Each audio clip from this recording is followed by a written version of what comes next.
Kabar kurang sedap datang dari pasar kartu grafis global. Nvidia disebut tengah merencanakan pemangkasan pasokan GPU generasi terbaru RTX 50 pada tahun 2026 dengan penurunan yang dikabarkan mencapai hampir 40%.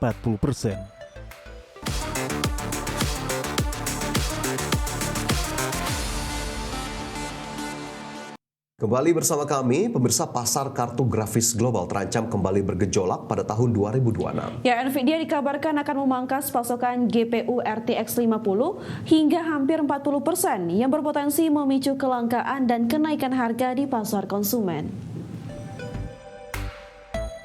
Kabar kurang sedap datang dari pasar kartu grafis global. Nvidia disebut tengah merencanakan pemangkasan pasokan GPU generasi terbaru RTX 50 pada tahun 2026 dengan penurunan yang dikabarkan mencapai hampir 40%. Meski belum ada pernyataan resmi dari Nvidia, sejumlah laporan menyebut kenaikan biaya komponen memori menjadi pemicu utama setelah perusahaan seperti Micron dikabarkan mengalihkan fokus dari pasar konsumen ke segmentasi server AI yang dinilai lebih menguntungkan. Dengan berkurangnya pemain di industri memori, saat ini hanya Samsung dan SK Hynix yang menjadi pemasok utama RAM untuk perangkat konsumen sehingga mendorong kenaikan harga RAM global yang berdampak langsung pada produk teknologi termasuk smartphone PC dan kartu grafis. Pemangkasan pasokan RTX 50 dikabarkan akan paling terasa pada model kelas menengah ke bawah, RTX 5060 Ti dan RTX 5070 Ti, yang selama ini menjadi pilihan ideal gamer akan menawarkan VRAM 12GB dengan harga relatif terjangkau diprediksi akan semakin sulit ditemukan di pasar. Kondisi kelangkaan pasokan ini berisiko memicu kenaikan harga di tingkat retail dan reseller, meski Nvidia dikabarkan berupaya menahan harga resmi. Dengan krisis memori yang diperkirakan berlanjut hingga setelah tahun 2026, para gamer PC dihadapkan pada pilihan sulit menunggu stok atau terpaksa naik ke GPU kelas atas dengan biaya jauh lebih mahal. Berbagi sumber untuk ID Action. Pemirsa, TikTok menandatangani kesepakatan untuk menjual unit bisnisnya di Amerika Serikat kepada perusahaan patungan yang mayoritas sahamnya dimiliki oleh investor Amerika.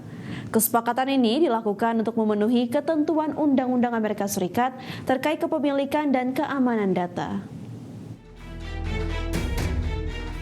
TikTok menandatangani kesepakatan untuk menjual unit bisnisnya di Amerika Serikat kepada perusahaan patungan yang mayoritas sahamnya dimiliki investor Amerika. Kesepakatan penjualan unit bisnis TikTok di Amerika diungkap melalui memo internal CEO TikTok Social kepada karyawan. Struktur transaksi ini sesuai dengan pengumuman Gedung Putih pada September 2025. Penjualan ini merupakan hasil negosiasi panjang antara pemerintah Amerika dan induk TikTok ByteDance yang berlangsung lebih dari 1 tahun. Dalam struktur kepemilikan baru, 50% saham akan dimiliki oleh investor baru dari Amerika Serikat. Oracle, Silver Lake, dan MGX masing-masing menguasai 15% saham dalam perusahaan patungan tersebut. Sementara itu, afiliasi investor ByteDance yang sudah ada memegang 30,1% saham dan ByteDance mempertahankan 19,9% kepemilikan. Adapun TikTok Amerika akan beroperasi sebagai entitas independen dengan kewenangan penuh atas perlindungan data dan keamanan algoritma. Entitas ini juga bertanggung jawab atas moderasi konten serta jaminan perangkat lunak di Amerika Serikat. ByteDance akan melisensikan teknologi rekomendasi AI kepada TikTok Amerika dengan sistem baru yang diamankan oleh Oracle. Kesepakatan ini sejalan dengan Undang-Undang Amerika yang mewajibkan TikTok dijual kepada investor domestik atau dilarang beroperasi. Presiden Donald Trump telah beberapa kali memperpanjang tenggat aturan tersebut sejak kembali menjabat. Tenggat waktu terbaru ditetapkan pada Januari 2026 bertepatan dengan rencana penutupan transaksi ini. Berbagai sumber ada Channel.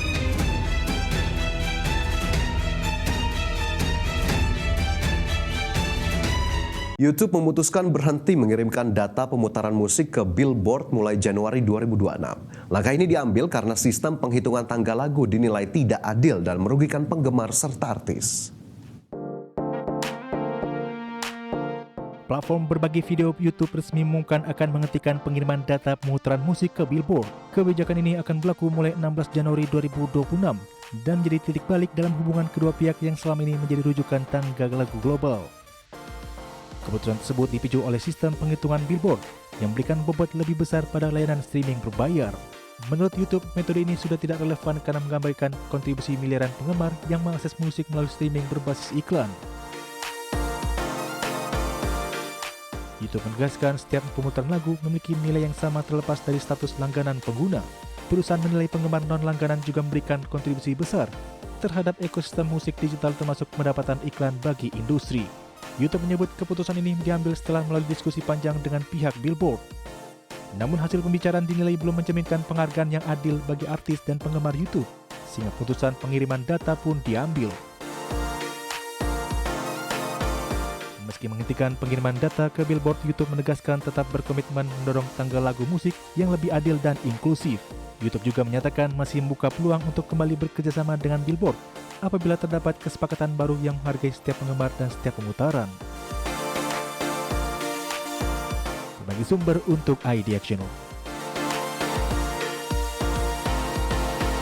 Produsen alas kaki asal Jerman Birkenstock memproyeksikan laba tahun fiskal 2026 di bawah ekspektasi Wall Street. Tekanan tarif impor Amerika Serikat serta melemahnya belanja konsumen menjadi faktor utama yang menekan kinerja. Produsen alas kaki asal Jerman, Birkenstock, memproyeksikan laba tahun fiskal 2026 di bawah ekspektasi Wall Street. Birkenstock memberikan tarif impor Amerika Serikat akan memangkas margin laba kotor tahunan sekitar 100 basis poin. Dampak tarif tersebut diperkirakan lebih besar pada 2026 dibandingkan tahun sebelumnya, di mana saham Birkenstock pun langsung turun hampir 5% pada perdagangan awal setelah proyeksi tersebut diumumkan.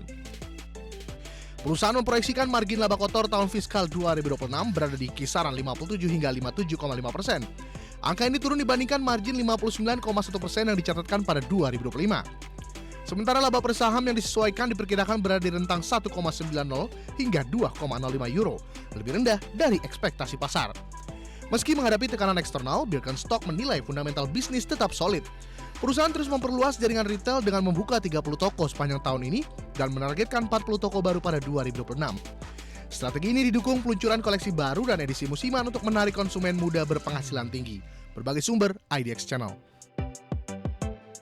Kembali di Prime Market Highlight pemirsa, HiQ Fly High secara resmi meluncurkan update 0.5 Anniversary menandai perayaan setengah tahun sejak peluncuran game mobile populer ini. Ya, dalam update ini Garena menghadirkan duo legendaris Tobio Kageyama dan Soyo Hinata sebagai karakter kuat yang sangat ditunggu penggemar.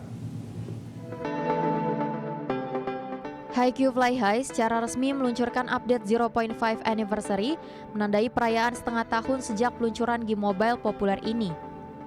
Karakter baru yang diperkenalkan adalah Tobio Kageyama dengan julukan King of the Court, dikenal dengan kemampuan dominan di lapangan yang bisa mengubah jalannya pertandingan. Kehadiran Kageyama memberi tantangan baru sekaligus potensi strategi yang lebih tinggi bagi tim pemain. Hadir pula SP Soyo Hinata, karakter dengan desain baru tema Sakura dan energi eksplosif yang melengkapi pasangan ini dalam formasi Freak Week yang legendaris. Sebagai bagian dari perayaan 0.5 Anniversary, Garena menyiapkan event khusus seperti Daily Winter Wonders, di mana pemain bisa login harian untuk mengklaim hadiah beragam seperti tiket rekrut Supreme, Ultra, dan Memory. Ada juga event Winter Treasure Hunt yang mendorong pemain menyelesaikan misi untuk mendapatkan hadiah menarik seperti tiket rekrut level atas, voucher, bahkan diamond. Selain itu, Garena menyediakan kode penukaran khusus yang akan aktif pada 24 hingga 25 Desember 2025 untuk hadiah ekstra bagi komunitas pemain.